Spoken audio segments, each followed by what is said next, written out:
ধর্ষণের শিকার হয়ে চিকিৎসাধীন অবস্থায় মারা যাওয়া সেই ৮ বছর বয়সী শিশুর মরদেহ মাগুরায় গ্রামের বাড়িতে নেওয়া হয়েছে। বাংলাদেশ সেনাবাহিনীর একটি হেলিকপ্টারে আজ বৃহস্পতিবার সন্ধ্যায় শিশুটির মরদেহ সেখানে নেওয়া হয়।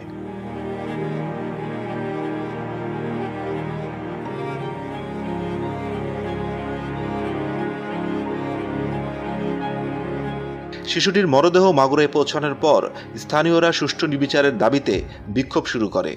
এ সময় তারা অভিযুক্তদের সর্বোচ্চ শাস্তির দাবিতে স্লোগান দেয়। পরিস্থিতি সামলাতে পুলিশকে বেগ পেতে হয়েছে বলে জানিয়েছে মাগুরা সদর থানার ভারপ্রাপ্ত কর্মকর্তা আয়ুব আলী।